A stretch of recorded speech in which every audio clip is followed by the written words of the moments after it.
Yeah. Hey, everybody. Welcome to the live stream. It is Sunday, December 29th, the last Sunday of 2025, 24. Excuse me. I'm getting ahead of myself. And it's been a really good year for stocks. And we've had a really nice upward and onward year for growth stocks, especially this year. We have 2 days of trading left, Monday, Tuesday. And then we're going to start a brand new year. Looking forward to it.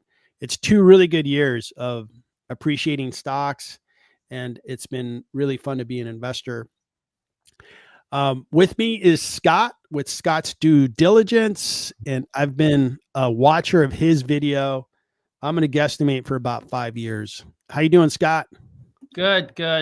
Yeah, thanks for having me on. It was my best year too in the stock market. I feel like for a number of years, my stocks weren't really moving, or they went down and came back up. But this year, I think in the past 18 months, my portfolio doubled. Nice. Which is helpful. Awesome. Yeah. That'll get you. That'll build wealth for you. Yeah. It's been excellent on stocks. And I think that a couple of trends, I mean, the most positive one being AI, really took flight 2 years ago. It continues to fly, and it'll be interesting to see if in 2025 it goes down, it keeps going up, goes sideways. We'll see. I think it only one way is up at this point. It may go down, but there's too much hype, and it's obviously you have to prove it. You have to, be profitable, and the fundamentals have to be there. But it's so early in the game. So that I think it's a lot of upward momentum for a number of years. Yeah. Until there's a sell-off. Yeah, it's going to take a while. Things. The stock market. Sometimes you have to wait a little while. Sometimes you don't. We were looking at some stocks earlier today in my private investor workshop. And one of the companies we looked at was Upwork, excuse me. Yeah, Upwork. And this stock, I know what they do. They're kind of like the Uber or Airbnb to hire people, and they kind of do a gig for you. And it's a small cap. And 2 months ago, it just exploded up 69%. So there's stocks out there. This one here just looks great. Good growth, great free cash flow. And boy, if you got into this stock around this era, you're very happy. So there's still stocks out there that are discounted. It just gets a little harder as we get in an expensive market. It does get harder. But yeah, I like the platform because I think a lot of people in our YouTube community either use Upwork to make money for themselves, like thumbnail designers, things like that, mm-hmm. or I've actually gotten people from Upwork to use their services. It's not easy. It's hit and miss, but you can get a really, I remember there's these girls that were charging me thumbnails. They live in the US, and it was like $25 per thumbnail. And I was like, Upwork is like $2, $3 a thumbnail, and it was similar quality. So that's why you leave America and you buy from outside America to save money. I mean, we do it every day when we go to Walmart and we're like sitting there buying like an item for $2 or $10 that, 10 years ago was worth, $50. Well, that was manufactured in China. That was manufactured in a lower labor market. And as the world continues to be connected and, in a way becomes smaller and smaller, why not? Like I've run small businesses. You've run small businesses. I've been a part of a big, gigantic business. And like my experiences with the big, gigantic business that I work for, I work with people in India, Germany, UK, South Africa, Colombia, Mexico, Canada,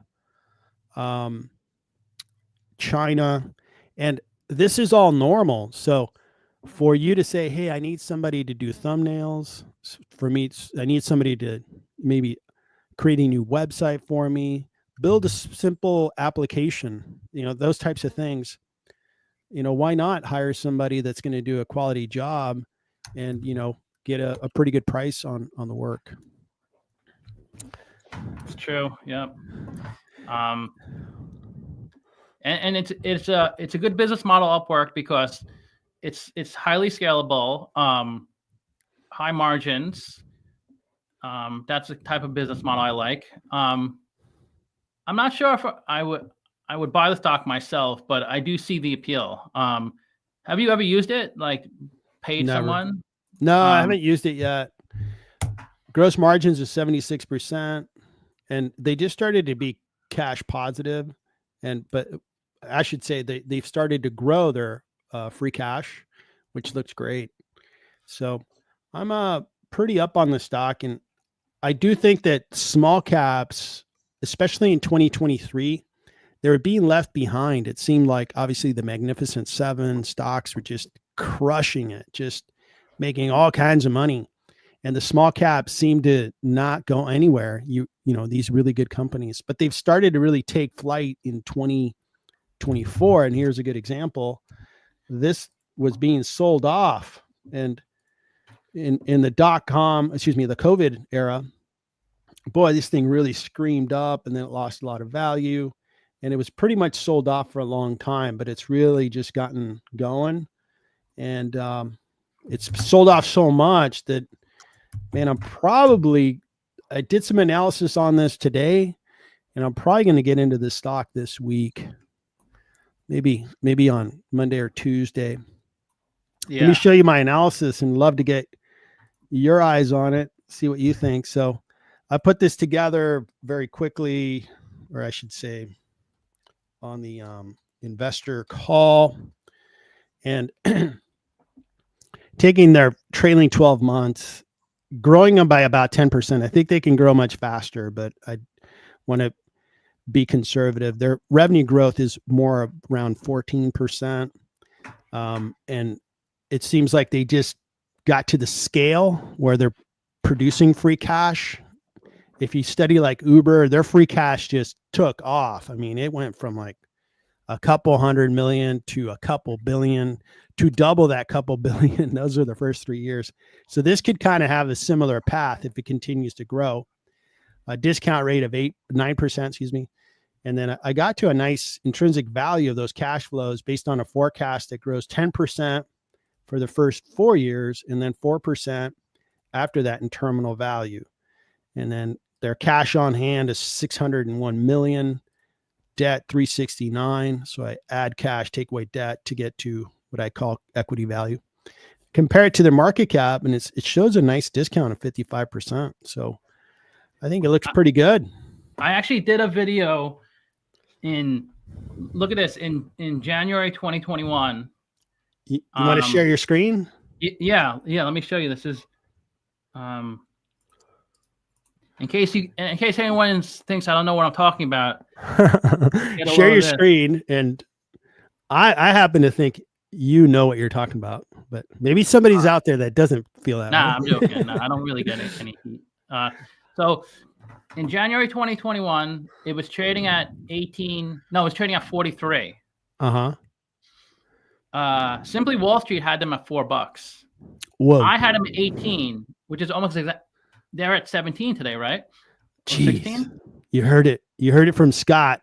How many years ago? In January 2021. So it's already timestamped. So it proves. So I think that's the thing. Like, stocks can go all over the place in the short term, but in the long term, the fundamentals tell the truth. So I don't think it should have never been this high, and the market kind of knew that, and that's why it came way down. Mm-hmm. Once it came down to like single digits, that was probably a good time to pick it up. if you did. So this is why I watch your channel, is that you work with fundamentals and then describe the logic you go through, which I'm going to try to paraphrase what you say, which is, hey, the way you value this company is by discounting your forecast of the cash flows it's going to produce into the future. And you have to make a few decisions along the way. You, Scott, have to make a few decisions there. So just understanding your math, your arithmetic, your logic, I could then learn a lot, because I'm like, okay, well, maybe I'm a little more optimistic or pessimistic, so I could change my value. But I agree with you on principle. We're on the same page. And I too try to look at that. I also try to look at the qualitative kind of, what's the story of this stock? Does it make sense? Will it grow in the future? Like Upwork, are we going to have more or less kind of global, kind of services being provided? Yes, absolutely. Internet keeps getting better. Connections keep getting faster. Software keeps getting, look at you and I, we're not in the same room and we're doing a live stream, probably to a global audience. I don't think I need to convince anybody on this stream that, hey, this really works. And now you can hire people, talented people, to do work for you on Upwork, and it works. So I like looking at the big story, but then look at the fundamentals and saying, okay, I like the big story, but show me the cash. Show me what this thing's worth. Yeah. Yeah.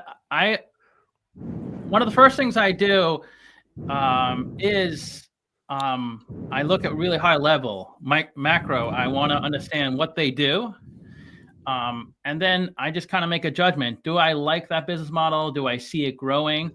Most companies do something that's important, where it's going to be needed. So like if somebody sells food, like of course people are going to be eating in the future. But that doesn't mean every single company that sells food is a good value.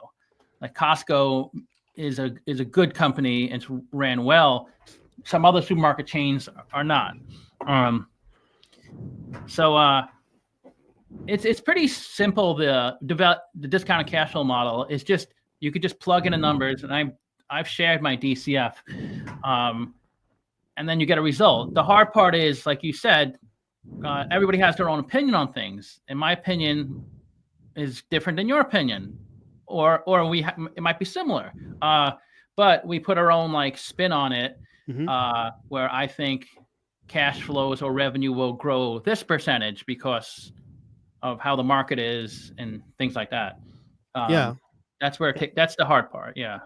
And on that item right there, where you kind of do your work. In my case, I do a valuation, and I try to hold off from either watching your opinion or looking at what super investors are in a particular stock, because I don't want to be influenced. Like if you did, I'm sure I looked at this Upwork video, by the way, just my memory. I can't remember 3 weeks ago. I can't remember 3 years ago. Yeah. So, but I try to do my work and kind of go, okay, this is the opinion that I have. Okay. Now let me go look at some people that I get a lot out of and I believe and trust. And then I kind of look at your point of view. I look at some super investors that are in the stock and either think to myself, hey, I'm on the right path. I would say often that's the case. Like, okay, I'm on the right path. Sometimes I'm like, well, I'm way out in left field on this one, and it might be okay. It might be an industry that I really do feel comfortable with and have a unique perspective on it and a unique expectation. That's okay. And I will run with that because it is an industry that I feel like I have specialization in, and I'm willing to do that. But if I don't, like you were saying, like what's some industries that I like, materials, I'm probably not as good as most, good investors on materials. Like, okay, I'll leave that off to somebody else. I'm not going to claim to be a materials expert. Right. This is like Fiverr. Have you used Fiverr? That's maybe more common. I haven't used either. But I don't know. I do know of Fiverr. We compared Upwork against Fiverr. And if you stop sharing, I could kind of go through it really quick. And Yeah, The yeah. conclusion we had was that Upwork is actually better than Fiverr, and for a couple of reasons. Let's see. So Fiverr is half the market cap. Oh, okay. So That's interesting. give me a second here. I thought it would be higher. My typing skills are not getting it done today. What's It's the almost symbol? like FVRR, right? yeah, Yeah. that's the ticker. Okay. Yeah. So here's the conclusion you came up with, right? So you have the market cap is half as much. That's true. The revenue is almost half as much, half as high. So, okay. So you're getting twice as big of a company in Upward for twice the market cap. Okay. That seems rational. But this is where I think Upwork is better. 14% growth on a bigger number. But then when we go to Fiverr, smaller revenue growth rate on a smaller number, right? So at this rate, Fiverr will never catch up to Upwork. Upwork will just continue to expand. It's kind of like Uber versus Lyft. Uber is just expanded so much faster, and Uber is kind of falling behind, and their market share continues to be smaller and smaller. So that was one revelation that I was like, hey, if I was going to pick one or the other, I'd rather go with the higher growing company. Their margins are about the same. Margins were good. I think Fiverr was probably a little better. The free cash flow also, the cash flow was almost, how much was it with Upwork? It was not close to twice as much. So Upwork seemed like they got more momentum. What was also interesting was they both moved around the same date. You see this date here, October 22nd. And I couldn't find out why. October 22nd, the stock started to move. It moved up about 68, 69%. And Fiverr, same date, these stocks took off together. So somebody decided on that day, these stocks are really going to move today, and this is right before the election, but I couldn't find a story that told me, here's the reason why, but they both moved on the same day.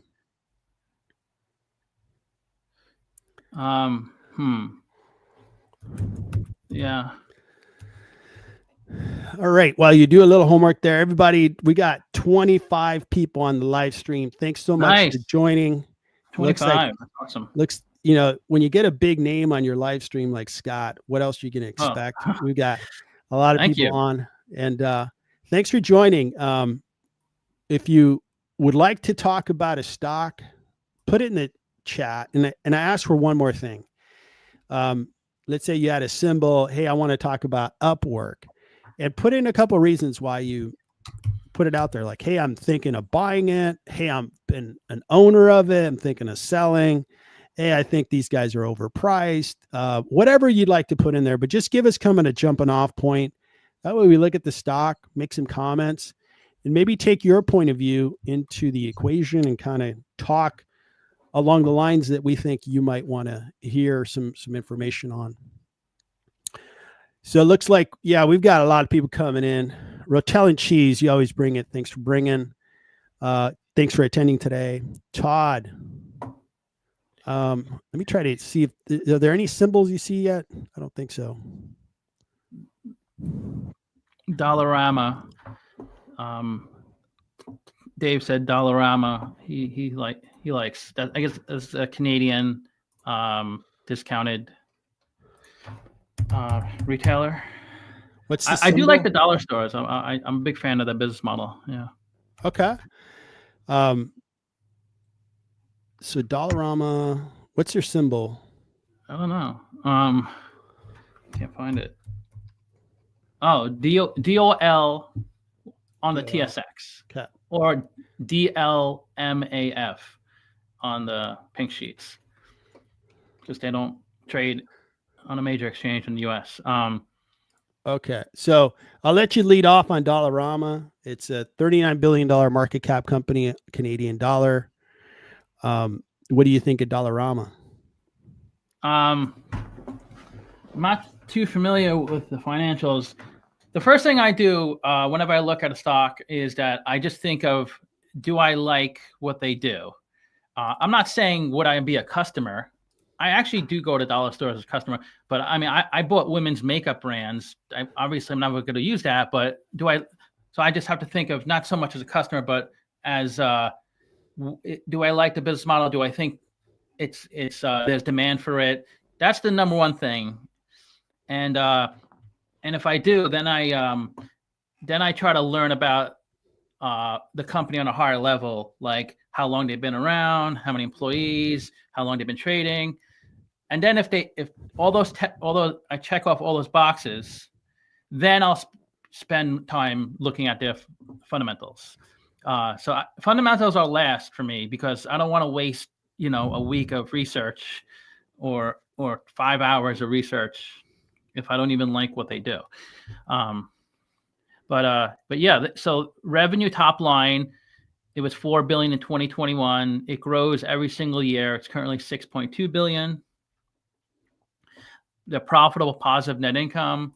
Let's see if they have positive cash flow. Lots of cash flow. 1.3 billion of free cash flow in the trailing 12 months.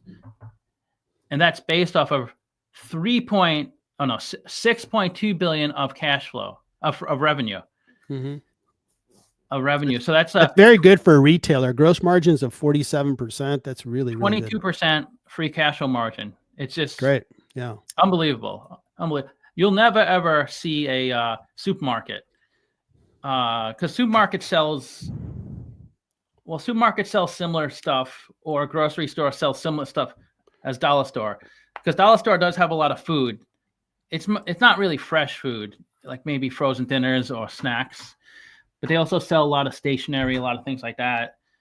But great margins because they buy in bulk and they get it literally for sometimes like a penny, like of what it costs. Like even like maybe there's Hershey bars, which aren't generic, but if a store like Walmart overbought Hershey bars, they just want to get rid of it. So and they're not able to sell it that fast. So Dollarama says, yeah, we'll take those million Hershey bars off your hand, and I know you paid 50 cents for each bar, but we're gonna give you 10 cents, and we'll pick it up. And that's why it's not always. And if you think, let's say we get into a recession, these guys are pretty recession proof, right? If anything, they're going to see more demand. Like you don't get more recession proof than this. Yeah. The comments I would provide is I try to stay away from retail. It's not a place that I want to own. And on principle, I like how you started by saying, hey, I like to look at the big picture, kind of like, do I like what they're doing? Do I like the space? Is that something that I want to own? Kind of putting myself in, hey, would I want to own that for 10 years? Right. And for retail, the answer is 9 times out of 10, no. Maybe 99 times out of 100. The answer is no. But I respect that this one is really working. It's up. Dollarama is up 48%. Over the 5 years is up 200%. So that's great. The only thing that I own that's close to this is Kroger. And this one is also, not bad. It's up 38%. Yeah, I don't like, I totally stay away from supermarket chains. Like I would never buy a Kroger. And I do like, obviously I like the business model because it's something we all buy. And whether it's a booming economy or a recession, people go to supermarkets a lot. But I don't like supermarkets because of margins. I do own Costco though. But regular supermarket chains. Costco, the best grocer, I guess from a valuation standpoint, there has been. And you're right about grocery that, I like Kroger. I like how they're run and I'm good with it. But the one reality is that Amazon's going into grocery. Walmart's already in grocery. Target is going further into grocery. And those are like 3 massive companies that Kroger has to compete against. So I think the focus of Kroger continues to be, I think, good.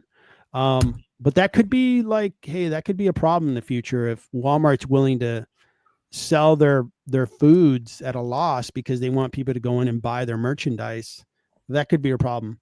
But we'll see. JB Weld mentioned Wegmans. If Wegmans goes public, I can't agree more. I worked at Wegmans. I went to college in Buffalo, and that's where I think it started in Buffalo or maybe Rochester. Wegmans. I know it's really popular in upstate New York, and there's some in like Pennsylvania and stuff like that. But I worked there in the deli, slicing deli meats, and it's a great supermarket. It's like it has everything, like 500 cheeses, like lots of different products, but high quality. And it's like literally like kind of like Costco in a sense. When you go there, it's almost like you're enjoying it because you get free stuff. That's how Wegmans is. It's just such a beautiful supermarket. They really did it well. So I totally agree with that. JB, Rochester. It started in Rochester. Okay. Yeah. But yeah, it doesn't really get much better than Wegmans in terms of supermarkets. Because I'm from New York City area, and the supermarkets in most places are just like, they're not that nice. You just go in, it just has what you need, and you don't think about it. Very transactional. You're in and out. Yeah, you don't think about it. But Wegmans, it's very nice decor, very friendly. It's just they do it perfectly. But that's interesting. You mentioned that. I'm Canadian, but thought Dollar General. You bought Dollar General? Yeah, those supermarket chains. I mean, those dollar stores. There's that $1 store that's beating everybody, because they only open up in like rural, low-income areas. Dollar store. Yeah. What's the name thing about store? 99-cent store, dollar store? Is it Dollar General? Dollar General? I don't know. Yeah, I think it's Dollar General. They only open up in like small, low-income areas of the U.S., and they're killing it. They're like up like 1,000% since the past few years. Interesting. All right, so that was Dollarama. It looks like Rotel and Cheese, Tempus AI. All right, so let's take a look at Tempus. So am I looking? Yeah, here it is, Tempus AI. So these guys, 5.5 billion flat. Wow. So they just IPO'd. They just IPO'd this year. So they've been around for 6 months. Their revenue is 640 million. They're losing a lot of money. Okay. You just have to having the word AI in your name is just, people just buy it just based off of that. Yeah, I've got an interesting story that I'll cite after we cover Tempest, and remind me, was it the deli? I'll just say it really quick. So there's a deli on the East Coast that said, "Hey, let's change our name from whatever deli to whatever their name was, AI," and they're a publicly traded company. And now they're in trouble because some people that knew they were going to do the name change bought ahead, and then they saw their stock pop, and then they unloaded the stock. So that most definitely that's what happened on that situation. Is that the deli in Jersey? Yeah, there's a deli that did that. They changed their name from something deli to something AI, and their stock took off. So that's all you need to do is put AI into your name. It's true. If I were to say, Victor Quantum Computing, boom. Okay, I can sell my channel for $10 billion. All right, so let's take a look at Tempest AI. Tempest AI is okay. They're growing. That looks good. And this is pretty good revenue, 640. Let me take a look at their website, because what do they do? Like, so this is health information services, healthcare. So they've been around. They IPO'd in 2024. They were founded in 2015. They're in Chicago.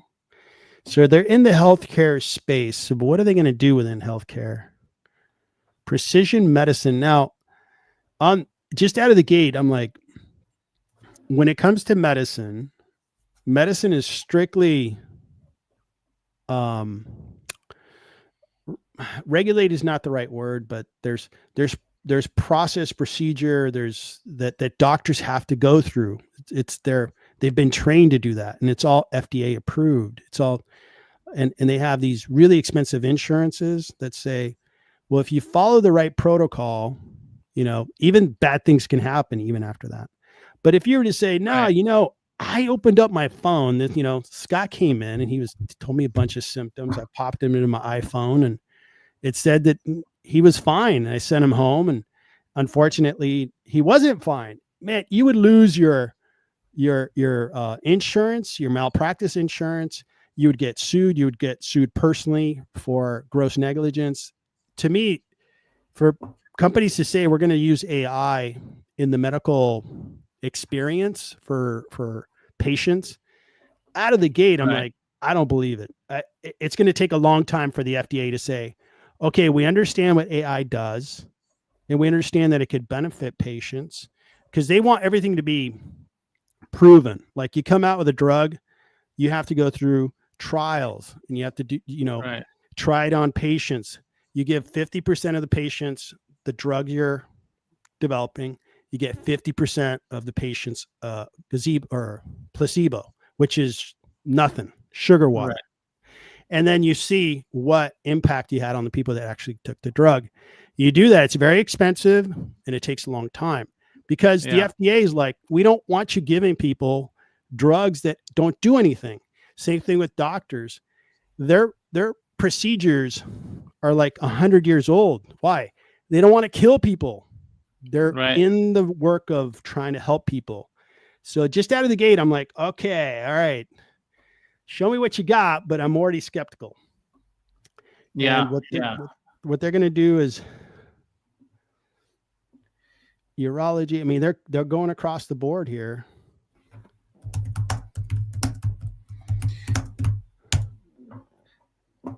Yeah. Well, I'm not going to claim to know what all these things are. So I think, and they help, because research is very time consuming and difficult. So they analyze a lot of data for doctors in order to make decisions, because like you said, like, you do these trials, and then, like, you can't just pick 100 people. You have to pick, like, maybe 10 Black people, 10 white people, 10 Asian people, and then some older, younger. It has to be a wide variety, because you can't just say, oh, this particular medicine has no side effects. But if you only tested it on Asian people, then you don't know. Maybe it has side effects on Black people, white people. So you have to have a large group, and then you have to change the dosage every single time you go through a phase. Because just because 10 milligrams of this drug didn't affect me, maybe 50 milligrams will kill me. Right. So it looks like they help with analyzing all this data, and obviously it's more complex analyzing this type of data than normal data, because you have to see how it affects people, things like that. Yeah. Well, they are growing. That looks good, and they're growing, at a good clip. They're doing genomics, which I'm not sure what it is, data and services, which I can get that, like, in drug discovery, a pharmaceutical company can say, hey, let me look at a big data set and see, first and foremost, should we invest in drug discovery for that particular disease? What's the addressable market? Well, 50 million people in the United States suffer from it. Okay, that's a big target market. But if they came up with 1,000 people suffer from that, okay, we're not going to spend the kind of money it takes to develop a drug. There's just not enough addressable market. So that kind of thing, it makes sense. But I think that the pharmaceutical companies had that to begin with. It's not like, oh, we didn't have any data and now we have it. So I'm still a little skeptical.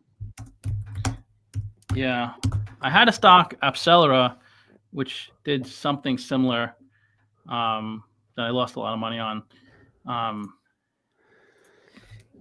Yeah, a lot of these companies try to assist doctors with research and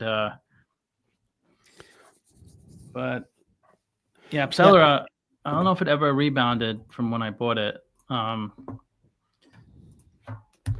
Yeah, I mean, these guys are, it's cool that they're growing. That's good. Now let's look at their fundamentals and see. I like to think about like young companies, do they have the risk of running out of money? Because you can have a great idea, run out of money, and your idea is gone. So let's take a look. So operating income is really negative because they have a pretty expensive general administrative, and it looks like selling cost. Research and development is, as you would understand, they got to invest in that. But you get out of, you're losing a lot of money and you're accelerating your losses. So we have negative cash. It's been pretty consistent, like, around 200 million, a little over 200 million per year. Okay. And let's see how much cash they have on hand and how many months they have or years they have of cash. So they have cash of 466 million. Do they have any debt? So they have $471 million of debt. And That much debt? That's surprising. 471. They've been around for a while. They just IPO'd, but they've been around. So they really have, I'm sure a lot of their debt is not due immediately. It's not short-term debt, but you're kind of there, right? You got like $50 million of net cash when you compare it to debt. So at that rate, it's getting pretty tight. Even at 466, at their burn rate, you're looking at 2 years max, and that's without any consideration for their debt. So I don't think things are tight, like, oh my God, they're going to run out of money, but they better start seeing this number fall, like, or increase, I guess, maybe closer to break even on the cash, or they're going to need more investing. They're going to need more capital. Yeah, that's the name of the game. You just keep raising funds, and it works fine until either, like sometimes you could have a really good company, but I think that's part of the reason Blockbuster went bankrupt is because they couldn't raise funds because it was around a Great Recession is when they were trying to get funding to continue but it was too tight, the markets. Mm-hmm. Nobody had money. So outstanding shares, you nailed it. Look, you have in 2020 there was 63, I guess, million outstanding shares. Now we're up to 157 million. So shares have gone up 250% in 5 years, less than 5 years. So the company's being liquidated. Or not liquidated, diluted to the shareholder. Yeah, So that could Big be time. a problem. And I'm sure they did that in combination of, hey, we're an AI company, stock popped, boom, issue out shares. It's like a one-two combination, and the stock settled down. And the share count went up 250% in 1 year. So be aware of that if you're looking at this company. Let me go back to that share count. So the shares a year ago were at 63 million, and they jumped up to 157 million. That was a lot of shares that were sold. These guys may be in trouble because you IPO'd, so that makes sense. Yeah, you IPO'd, so I don't think they're in any trouble, but the shares really went up. So this one here, I mean, these businesses, I'm 56, okay, and I've worked for however many years. I've got enough money for my family, and I only want to build wealth once. I'm okay if I take a couple steps back because I was trying to take several steps forward. But these kinds of ideas for me are like, no, there's got to be a lot more there than there is. And I'd rather bet on like an Upwork. It makes sense to me. Like, hey, this totally makes sense. This one here, there's a little too much like, well, I'm not sure how big AI is and how soon it's going to happen. AI is going to be interesting, but so far I haven't seen any like superb use cases. And everybody's jumping on the bandwagon. Yeah, it's nothing has been proven, hasn't been really monetized much. On a large scale, especially, it hasn't been monetized. The only success story is ChatGPT. Everything else is just to be determined. But that's why I like those big companies still, like Microsoft, companies like that, because I think they'll benefit, and they'll be around. They'll always be around. And these small companies, I know everybody's looking to be a millionaire overnight and 100x their investment, but you probably spend the rest of your life trying to do that, and it never. Yeah. So out. The next related topic. So I totally agree. Like, pick your lane. Let's talk about that for a second, because I think one of the things that I enjoy in having a channel is, so when I was, call it 25 to 30, I did have people in my community that I reached out to, and they mentored me. And it was pretty cool. Like they taught me how to invest.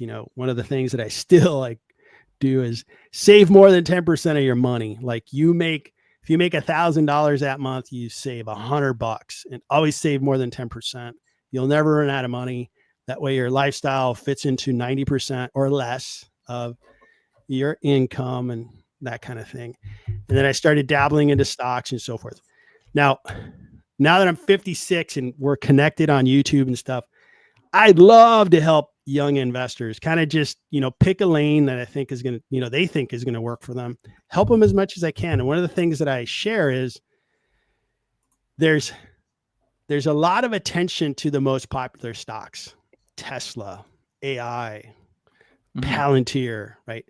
And those are really popular, but you'll hear it over and over again, that stocks in the near term are a popularity contest. In the long term, you have to pick stocks that are real, that are really going to have businesses that are going to be 10 times more valuable in 10 years, and you'll be rewarded. But you have to have that long-term mindset. That's what I continue to share with the young investors that come to my channel, and we have calls and so forth. I really instill that. And you know what? If you want to have fun and buy stocks that everybody's buying, so be it. But just be honest with yourself. Hey, I'm buying XYZ stock because everybody owns it, but the fundamentals are a little fuzzy, or I'm not quite sure what's going to happen with that business.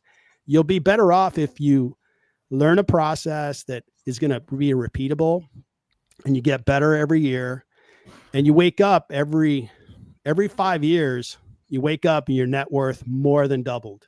If you do that through your lifetime, you're going to have more money than you're going to need. You're going to be able to buy yourself stuff that you wanted to buy. You're going to go to travel Europe as often as you want, that kind of thing, or buy a house exactly where you want to live. Those kinds of things will happen. Yeah, no, I think that's the way to do it. Little by little, you save, you don't overspend, and then it just builds. It takes a while, it doesn't happen. By the time I was 30, I still had, my net worth was still not that high, and I felt like I've been saving still for almost a decade at that point. But it does, when this past year, like it balloons a lot when you have those big years, like when the market shoots up. So, and there's nothing wrong with, like, let's say you bought Broadcom 2 years ago, and good for you. Your stock's worth 5 times what it was worth a couple years ago, maybe 10. Good for you. There's nothing wrong with that. Especially since Broadcom 2 years ago had the right valuation. It had the right fundamentals, so there, you can have both, but don't get caught up with, oh man, I'm going to buy into, this stock because it's the stock of, it's the flavor of the month. All right. So talking in AI looks like OSAS is contemplating between GEV versus power and looking to invest in the energy complex because AI is going to require a lot of energy. So there's 2 stocks maybe we can kick around. So GEV is General Electric. I guess General Electric, an energy company, engages provision of various products and services to generate, transfer, orchestrate, convert, store electricity in the U.S. Okay. So this is the part of General Electric that went to this area. Yeah, they split it up into 3 separate entities. Man, you nailed this one. Looks really good. So it just got split up. So that's why we've only got less than a year of data, but it's really worked. $92 billion market cap, $34 billion of revenue. You have net income, PE. PE is pretty high for the current year. Forward P is 52, which is still high. And let's take a look at their financials. Now, I'm very familiar with General Electric. My wife worked at General Electric about 25 years ago. She had a good number of shares. She still does. Now it's split up. So I followed GE. GE, like 30 years ago, was almost like Apple level. It was like so respected. Jack Welch was like the CEO, like he was like Michael Jordan level CEO. And then they got into trouble. And I would say like 7-8 years ago, things started to fall apart. And they really fell apart like 3-4 years ago. I mean, things were bad. And now they've kind of split up and things seem to be going the right way. This business grows at 16% per year. Let's see here. This is trailing 12 months. And then they should have enough information because this is a spin-off of what used to be part of General Electric. So looks like they have pretty good growth, 12%. Free cash flow is not very high compared to their market cap, 442. And then it really goes up in the trailing 12 months.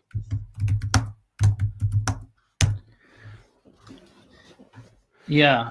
So they split up GE into GE Aerospace, GE Vernova, and GE Healthcare. All 3 different tickers. So this is the I've never evaluated this one. Have you evaluated it in the last year or 2? Yeah, I can't seem to find it in my YouTube channel when I search it. Maybe I didn't do a video. Maybe it was during a live stream and I talked about it.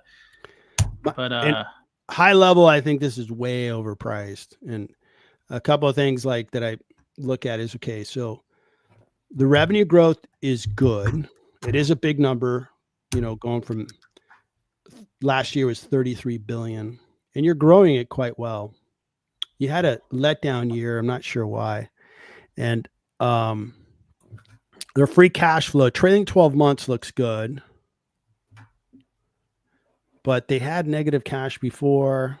This is a little kind of the data set's not great. I like seeing the information kind of grows over time gradually. That's the best, more confident data. This one's like, whoa, what's going to happen next? Is it going to go back to negative? So I would say that this business is worth like $40-50 billion if I took that revenue rate, multiplied it times 20, or that free cash flow rate. So I'd be like, this is worth maybe 50 billion high level. And I'd probably say, yeah, I'm not going to spend any more time on this because I think it's overpriced. And you see this number here and you're like, well, maybe it's already priced for perfection and then some, and it's kind of beginning to plateau.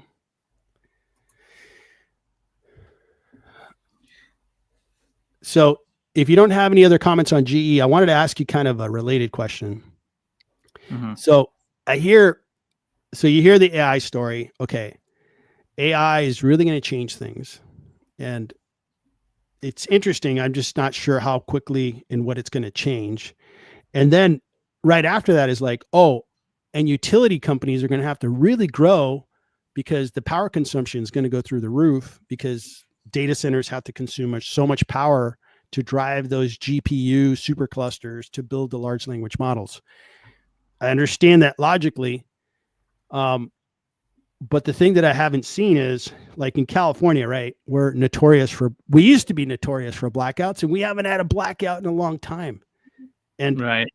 Back in like maybe 15 years ago, we were experiencing blackouts, and the governor would be like, hey, be ready. We're going to black you out like here or there. But for the last 10 years, nothing. For the last year, nothing. So if these AI data centers are consuming so much power, how come we're not seeing any disruption of service or power to places like California? Yeah, maybe they're just not. I think it's more in the future. It's like obviously we're still using a lot more energy than we were 30 years ago, but I think we're not at that peak yet, I guess, where it's just where the but I mean, I have no idea actually. Yeah, I'm just like question. Yeah. I'm like cause and effect, kind of show me a little bit of evidence that supports the story. Hey, data centers are going to consume a lot of power. Well, I can tell you, I work in the software industry, and I do work with a company that builds it's a hyperscaler, and we provide AI supercluster capacity to companies that want to build large language models. For example, Microsoft's a customer. They're building AI. So I could say that that's real, that you're seeing companies invest in AI, but there's no real business case yet. A couple, and I would say the really wealthy companies, Microsoft, Google, Amazon, those like the top 10 most valuable companies, they are investing in AI because they want to keep their leads in their given industry. Like Meta, they don't want AI to leapfrog Facebook, Instagram, WhatsApp, and that stuff. So they're like, hey, we got to be near the front. So I get that. Now, if we're already seeing that AI large language models are being built, why am I not hearing that, oh no, those data centers are consuming so much power, there's no power left for regular businesses, or some residential areas are receiving less power because the grid can't handle the increased demand from AI. I just haven't heard one story like that. So I'm like, is it really going to grow that fast? Because we're already seeing the AI build out happen. It's been happening for 2 years, but we haven't seen a lack of power. I guess we got better at supplying power. And there's been a lot of solar installed. Like I installed solar on my house. I see solar everywhere. Maybe that kind of put more capacity in the market, and that's what's been holding, the demand kind of in balance. All right. So back to these companies. So GE, I think it's a little overpriced, but there was another company that was being asked about, and that was Power. Yeah. I'll be right back. I just got to use. Sure. So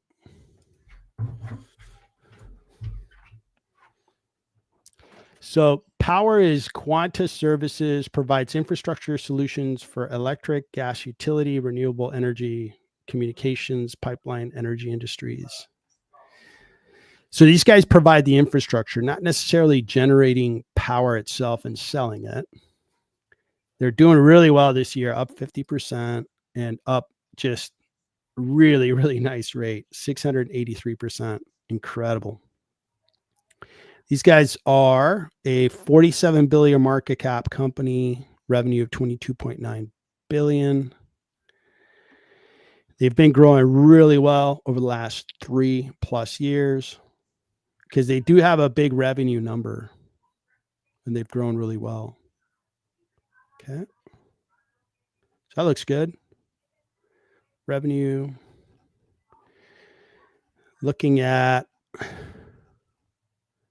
free cash flow, it has grown as well, up to $1.8 billion in the trailing 12 months. Gross margins are a little tight, 14%. Okay. But free cash flow has been growing really well. It's really expanded.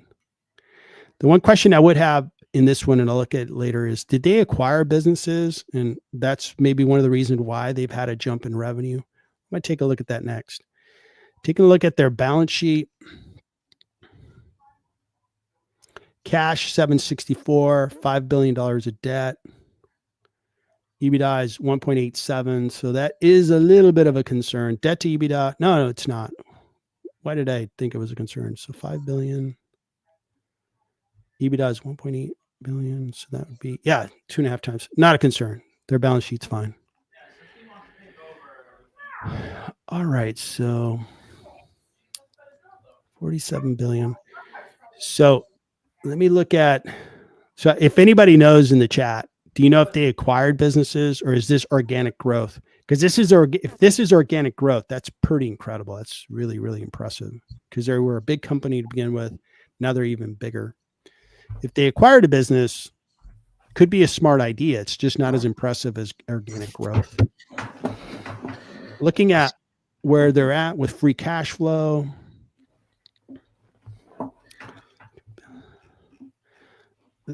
I could substantiate like $40 billion in market cap value, and they're a little bit higher than that. I mean, as expected, they've been doing really well. Their stock's really appreciated.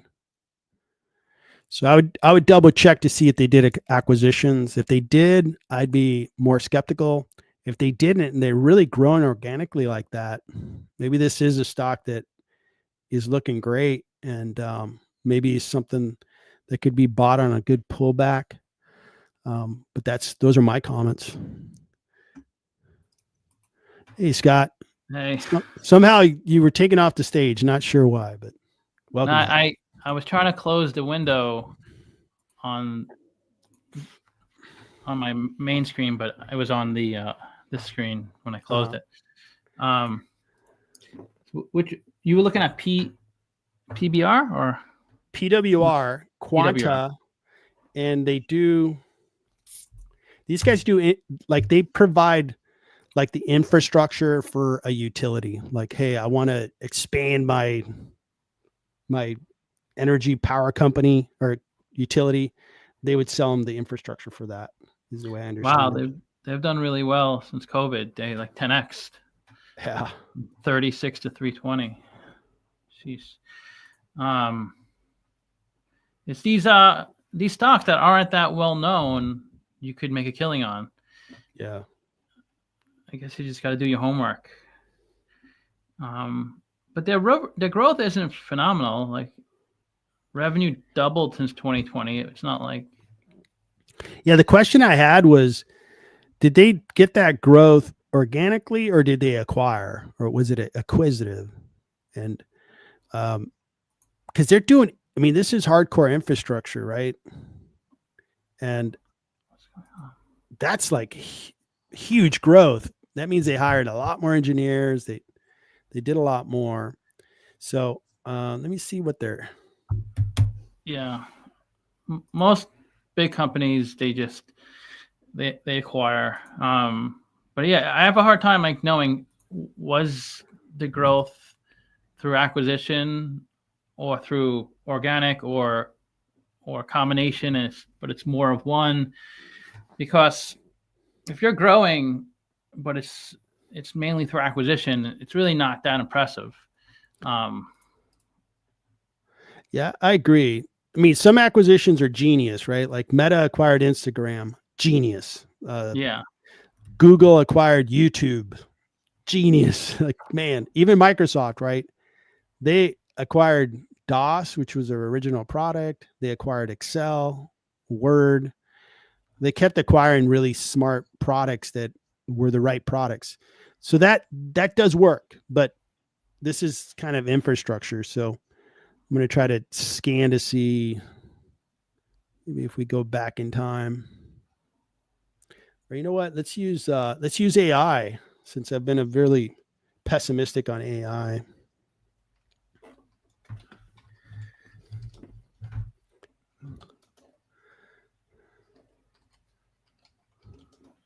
What was their full name? Quanta Services, Inc.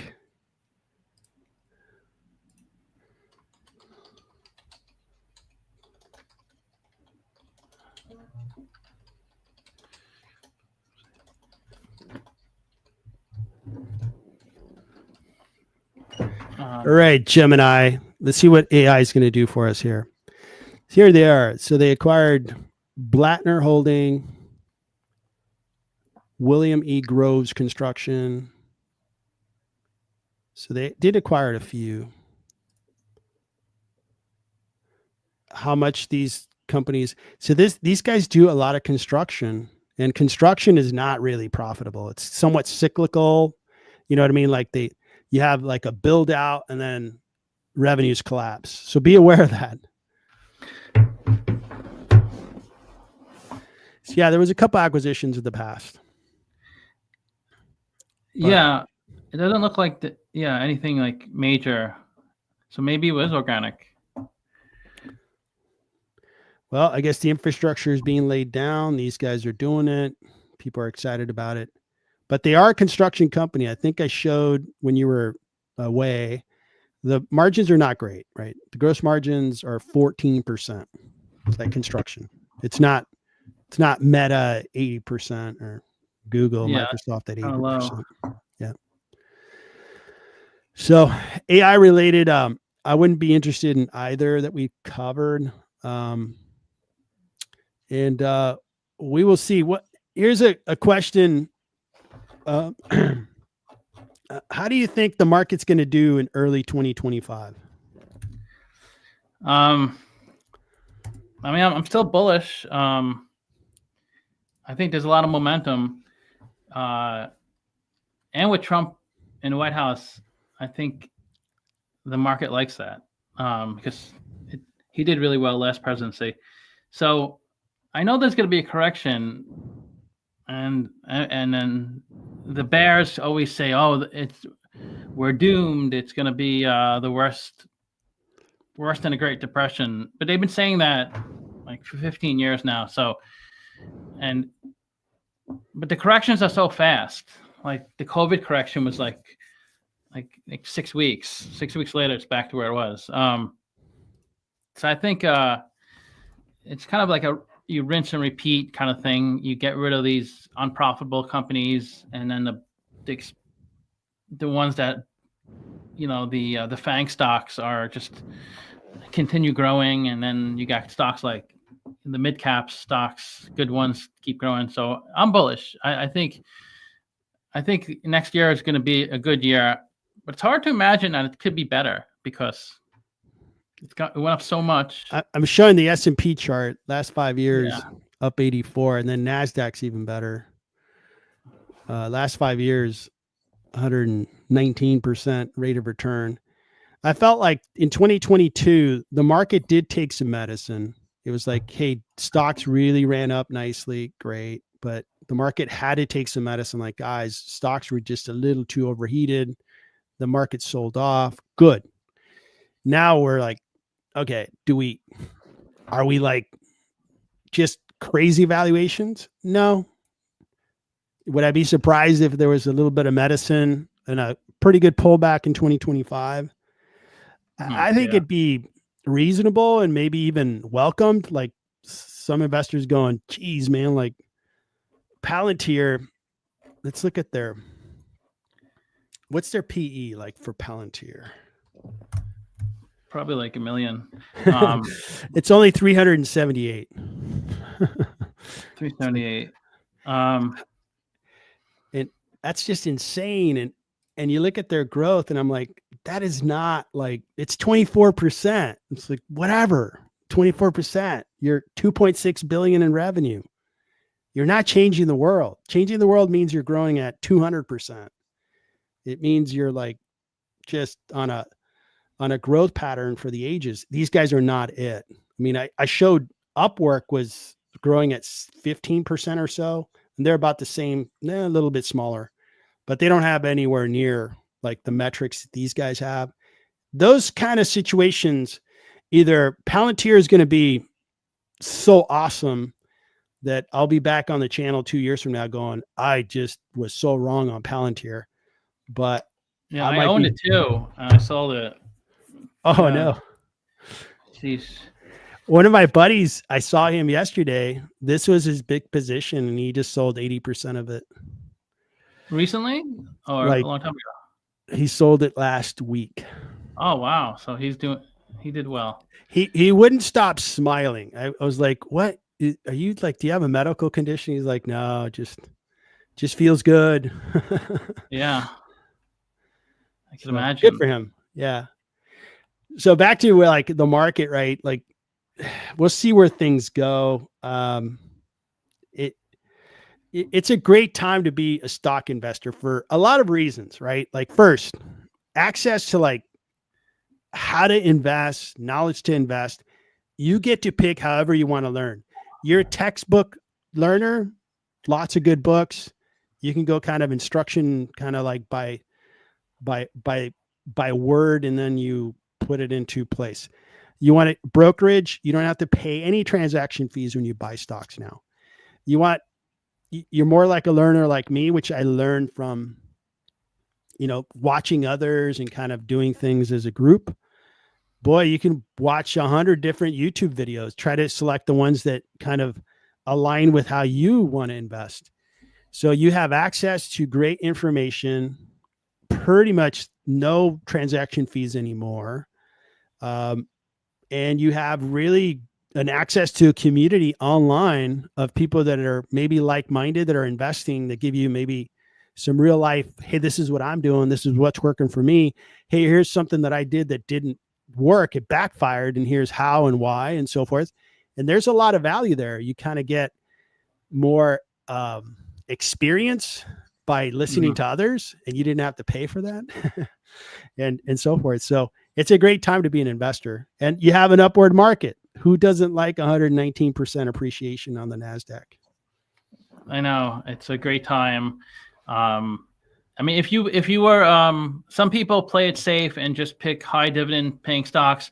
So you probably didn't make that much. You probably just made your normal, a little more than your yield. But if you invested in the big companies or large caps, yeah, you had a great year. Yep. All right. So the next one up is going to be Hewlett Packard Enterprise. And this is the business that Hewlett Packard, I guess about 10 years ago, had both an enterprise business, which serves big businesses, and then they had their retail or consumer customers, which PCs, printers, and that kind of thing. And they split them up and said, hey, we're going to have HPQ focus on all the products that are consumer based. I own that stock. And then HPE is what has been historically their server business and their professional services business and so forth. And the company, a long time ago, their servers were really, really respected. And I'm in their ecosystem from an industry perspective. That's what my job is. So that's where my knowledge comes from. For the 1 year, up 25, and they have seen a nice bump in demand for their servers because of the AI build out. And yeah, they've seen, but their revenue is not setting any records. It's up 3.4%. Looking at the quarterly, looks much better, 15% in the most recent quarter. That looks good. And this is hardware, so it's not as profitable. They also used to provide services. I wonder if they still do that. gross margins of 30%. Yeah, it's hardware, which isn't as profitable as software. And free cash flow looks good. It's really expanded their free cash flow. So this one here is kind of a legacy hardware company. So I'm nervous about it. And I wouldn't bet that they're going to be like the leader. The leader is NVIDIA and companies that are kind of really getting that done. These guys are comparable to Super Microcomputer or Dell, and that's who their competitor is. Supermicro. They rebounded. Supermicro. Remember, they were. I thought they were going to go out of business, and they managed to come back. Yeah, but I mean, I would not invest in Supermicro. It's just I've worked too hard for my money. Somebody else can do that. I mean, look at that graph. Holy smokes. It took off. It came back down. It's still not doing great. Right. It's still on a downward chart. I mean, from the high to the low, you're down 73%. That's true. So I remember talking to someone who sold it, and then it was killing him seeing it go up, going back up, but Yeah. it hasn't come back that much because it's at 33. No, I mean, the rise, let's say you were smart enough or lucky enough to buy it here. You saw a nice, rise, 145%. Wow. But it settled down. But I mean, if you're at this point, right, the wheels had fallen off. There's so much doubt in the stock. Anybody who believed in the company at that point, they deserve that kind of return. But you had to be like so brave to buy into the stock at that point. Yeah. So even if you caught at the very bottom, the recent bottom, you could have got it for maybe 20. So you're up 50%. So not like it's not an amazing. Oh no, yeah, 20 was the bottom in the past, like the 2-month low is, and it did. Okay, I thought it rebounded more than it did, but I guess not. It did come back up to over 40. It did if you and then it came back. If you look at this upward, like from this trough to where it got to, it went up 144%. So yeah, if you bought at, what was that, sub $20 a share, it popped up to $40 a share. Yeah, you were like feeling like a genius. But if you're still in the stock, you're like, oh my God, it's beginning to dive down again. So we'll see. We'll see where this thing goes. But this might be one of the poster child stocks for if the AI whole thing, if the story kind of collapses, this might be one of the poster child logos that they'll put on that story. Yeah. I would totally stay away. They have a terrible history. And I know like people saying, oh, it's back then it was different, but they did a lot of shady stuff. And I don't know why you'd want to be associated with a company like that. So this is, I don't short a lot of stocks, but this was a pretty good short. I shorted like around here and I sold it around here. And it took me like 6 weeks, 52% rate of return. And I also lost money on a few shorts this year, but that one was a good winner. I also shorted CrowdStrike and it had its fiasco and I made good money on that one too. But I only short a couple stocks once in a while. And I'm probably going to short more stocks in 2025, looking at valuations. I did short Mr. MSTR. Mr. Oh, MicroStrategy? Yeah. How did that work for you? I think I'm down about 7 or 8%. It's not bad. I bought 6-month put option. Yeah. Okay. Yeah. So it's no big deal. People are like, oh, you're gonna lose your house, but I could lose $2,000. That's all I can lose. Let's put like there's some some stories that kind of get over dramatized. Short selling is extremely risky. I acknowledge that, but you can control risk. Okay. When you short a stock, you don't have to short $1 million of the stock.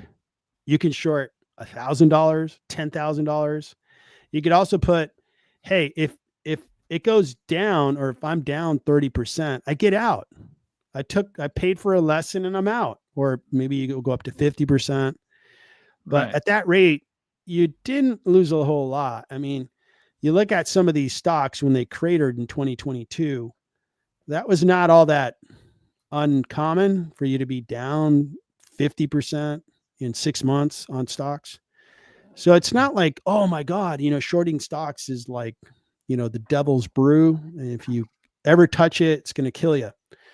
No, it's, everything has risk and you can manage that risk. What I like about, on occasion, shorting a stock is, if, like in your case, you're looking at MicroStrategy.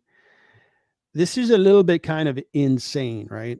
Like MicroStrategies was a software company, and then they started buying Bitcoin, putting it on the balance sheet. I am a Bitcoin investor. I've been a Bitcoin investor since 2018. I've never really been a MicroStrategy investor. I've been familiar with them because they compete against us in software. And they had a really good, 24. And when they were up, 270%, oh, okay, that's interesting. But now they're up like, oh God, 777%. And it's because Bitcoin really flourished under the win by President Trump. This is a true story, which is Trump is going to support the cryptocurrency industry. And a lot of people that are in power now, senators and congressmen, they support cryptocurrencies. Donald Trump is going to create, his family, the Trump family, is going to create a coin, and they're going to sell it. Wow. Yeah. That's crazy. So if you think Bitcoin's kind of gotten nuts, we haven't even started the Trump administration yet. It could be Bitcoin gets up to $200,000, $500,000 a coin. It could go down to $50,000 a coin.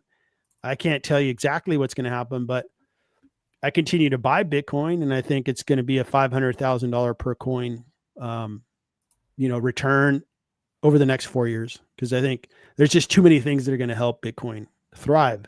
Yeah. And MicroStrategies, I think if Bitcoin goes up, these guys go up. This is like, I heard that it's like, it's beating Bitcoin. Some ETFs, and this is wise. You know how some ETFs are leveraged, in like NVIDIA, you buy this ETF, you're 3x NVIDIA. So if NVIDIA goes up, you're like went up 3x. If it goes down, you went down 3x what NVIDIA went down. MicroStrategies is basically that for Bitcoin, because they are leveraged. They issued out debt to buy Bitcoin. So they're levered. And that's the effect. Yeah. Yeah, but it's amazing they're doing so much better, performing so much better than Bitcoin as an investment. They're up like 50% higher. Yeah. So somebody just donated for Gorilla Technology. All right, let's get on. I don't know. Did you get I don't know if it went to me or it went to you. I think it went to you. Okay, so I didn't know. Good. Okay. So it's G triple R. Yeah. Here, I'll show you my DCF. All right, I'm going to stop sharing. You share. And I'll do a full evaluation on it after you. So, is it sharing or no? Not yet. Oh, it's because I have to click a button. Sorry. Okay. So this makes it a little harder because they have negative free cash flow every year. $64 million. 64 million. Dr. Evil. Was that your Dr. Million. Evil? Just to make sure. Yeah. Okay. Yeah. I do that a lot. I'm glad you picked up on that. I don't think many people do. 64 million. That's so little. Okay. So we have to try to predict future revenue, which it looks like it could get up to 100 million by 2026. Let's just pretend it's 100 million.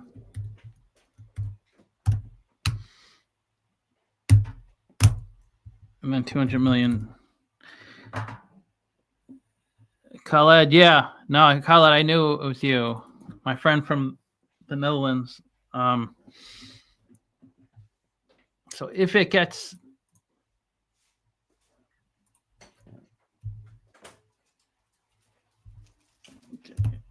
So let's just pretend...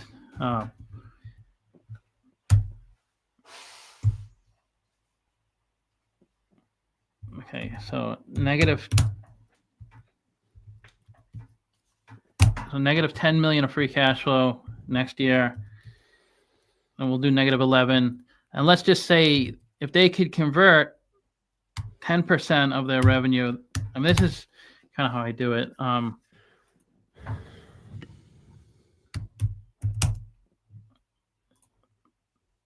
Okay, 10% of 400 million. 0.04. Okay. So yeah, I guess if they can grow it to 400 million of revenue in a few years and convert 10% of that to free cash flow, I am showing it as undervalued at 28. That's the hard thing. Like when a company is losing money, if you don't see a point where they're going to be profitable, then I guess there's no point to buy the stock, right? Yep. These guys, they're in hyper growth mode. They're a small company, but they're growing trailing 12 months 425% per year. So that's like kind of hyper growth. They have a product that the market demands, right? Like you don't grow 425% because your product isn't in demand. 75% margins, that looks good.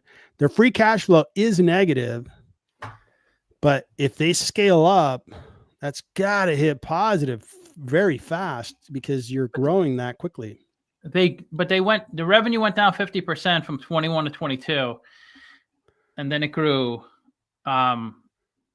So they were 40 million of revenue in 2021, then it went to 22 million in 2022. I'm not sure why they took a dip, but they did rebound in 2023. But still, 65 million is nothing. You need to get to like a high like north of $1 billion just to have a chance. I mean, these guys, you're right. Cause I'm looking at the quarterly, and the quarterly is really slowing down. If you go sequential, they had really good quarters. The quarter that ended September 30th, 2023 was boom. And then the quarter that ended December 31st, 2023 was a boom. But then after that, it's really slowed down. So that is one thing to be careful with. It's it's hard to value companies that have volatile numbers. It's so much easier valuing a company like Microsoft that has consistent, strong growth.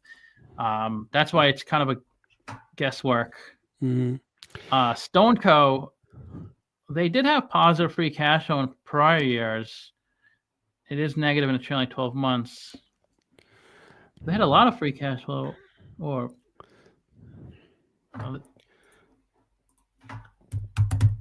is StoneCo another request? Yeah, he just. Oh, I valued StoneCo last week too, so I've got a few things to say once you're done. This is a Brazilian. Yeah, fintech. Brazilian fintech.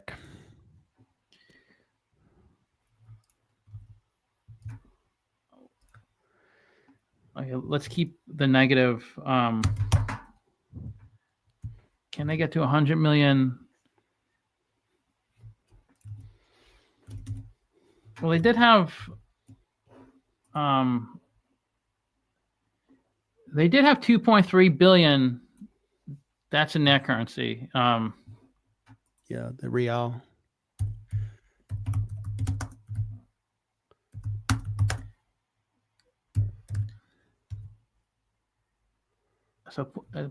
So they peaked at 2.3 billion. We have to multiply that by 0.16.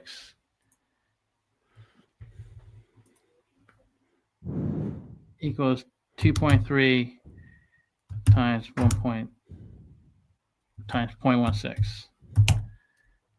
Well, if they do hit that level again, then it does seem appropriately valued if they can get back up to 2 billion of. But yeah, those are risky ones. Mhm. What did you think? What's your opinion on StoneCo? What did you come So up I looked at StoneCo and I looked at New Holdings at the same time, and I think StoneCo, I would give it a quarter or two just to make sure, kind of like they definitely had to repair a few things, and I would want to see one more earnings, maybe two, before I'm fully confident. When I compared them against New Holdings, which is also in Brazil, they do financial services. New Holdings actually looked a lot better. So I was like, well, if I wanted to buy one of the two, I'd probably buy New Holdings ahead of StoneCo. Yeah, I was up a lot on New Holdings. I came down. I was up like 250% a couple months ago, but it did come down. There's some of the stories I hear, because one of the positives of having a YouTube channel is, you put your content out there and you get a lot of comments.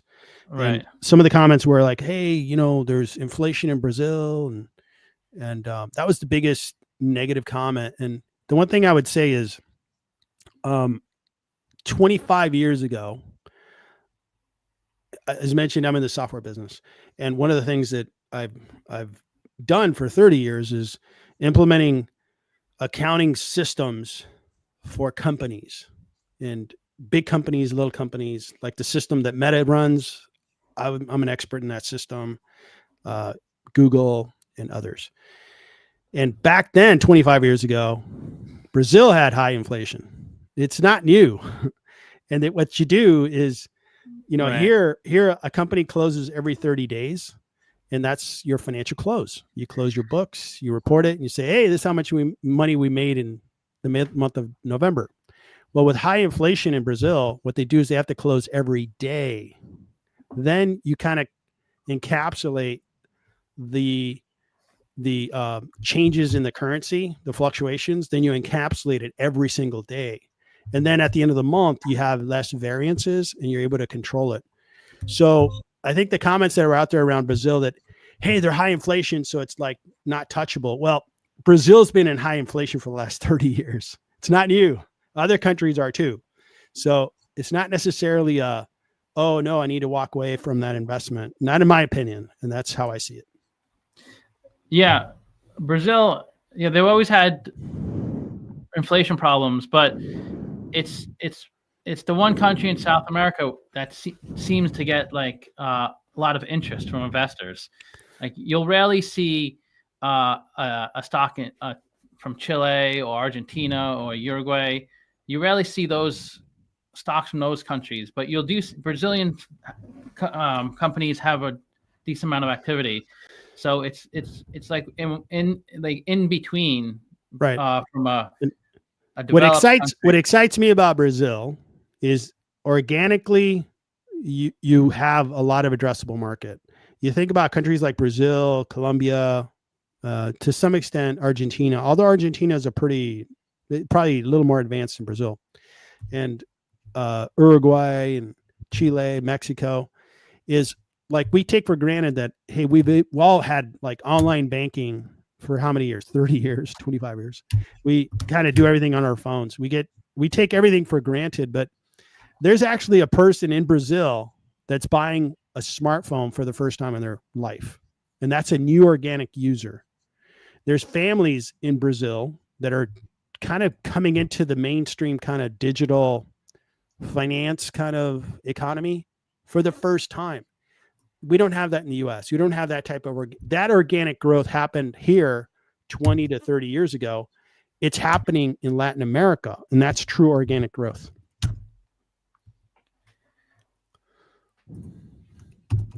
Yeah, it's how come, why does it do this? Times 0.1. I gotta divide it by 1 billion. Yeah, I mean, this is almost impossible. Khaled, am I saying the right name? Is it Khaled? Or Crown Electronics. What country is this? In Oregon. It's spelled like it's a 1 million market cap company. 1.3 million market cap. So these are really tough to Khaled. Yeah, this is a true gamble. 1 million. We could own 10% of the company if we want. We can just we can all band together and buy the company outright. If everybody in the chat pitches in $5, we can buy half the company. Yeah, but these, because you can't, fundamentals don't really work for companies like this, because of course they have, even like companies like Tesla and Amazon, they were negative, they were losing money for such a long time. So you have to kind of look at the bigger picture. Like, is this a good industry they're in, and are they going to have a good enough market share in the industry? Providing innovative infrastructure solutions that benefit communities and the environment, delivering positive societal change. So they do fiber optics.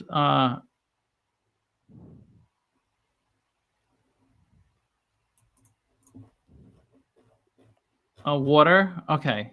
They're yeah, I don't know how you find these companies. CRK has been decimated. I think they are undervalued big time.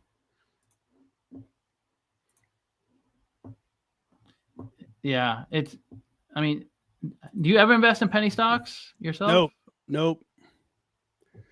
You know, it's just the fact that it's gotten so low is the first signal that, hey, there's a problem. If anything, investors just don't like that industry or company. And, you know, I think anybody who invests in a penny stock and it goes up to like $10 deserves all the money they made. But again, you know, I want to keep making money year after year. And, you know, just, I want to build wealth once. I don't need to go after a penny stock that's probably going to go to zero, in my opinion. Yeah. And they've done 2 reverse stock splits in 2 consecutive years, which is crazy. They did a 1 for 60 in 2023, then a 1 for 150 this year. So I think the only people who make money on this are the people who work there. Investors sure aren't making any money on this stock. You could have burned $10,000. Yeah. If you invested $10,000 when they IPO'd in 2021, you'd be at 4 cents right now. Yeah.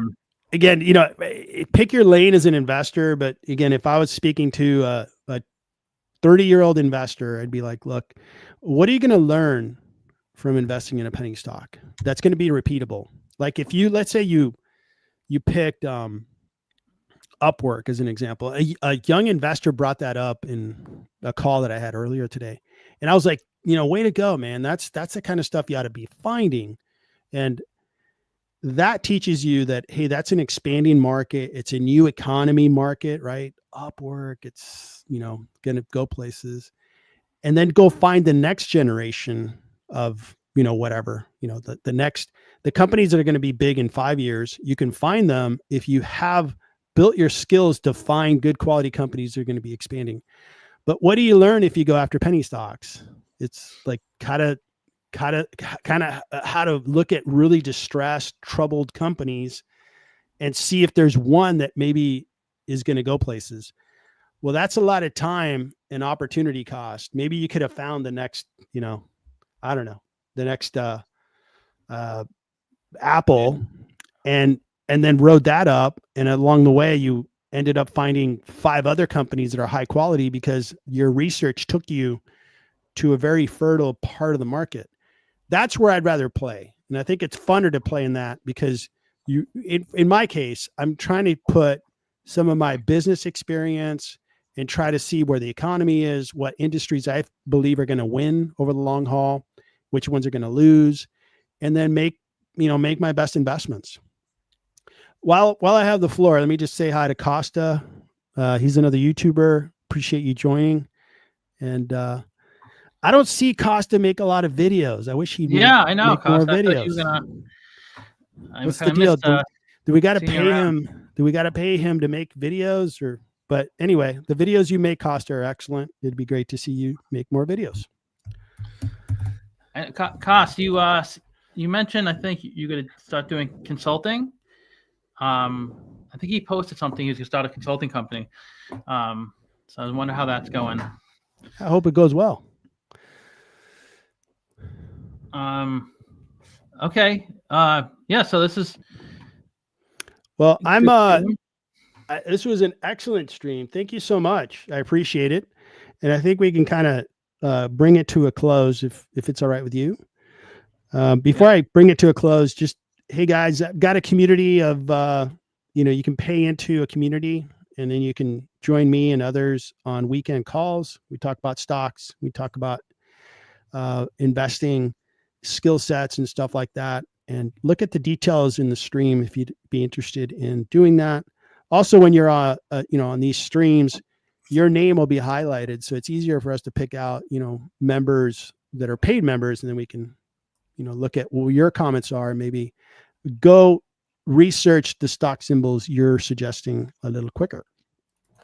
And if you are a Discord user, you can join members of my channel that join us on Discord. Scott, it'd be great to see you in there. I'm sure people would love to see you in there. And then we just go, we comment, and there might be a question or maybe a stock of interest, and we kind of go back and forth and join the conversation if you'd like. Just be aware, Discord has a lot of scammers. I will never send you a friend request. I will never ask you to invest in anything.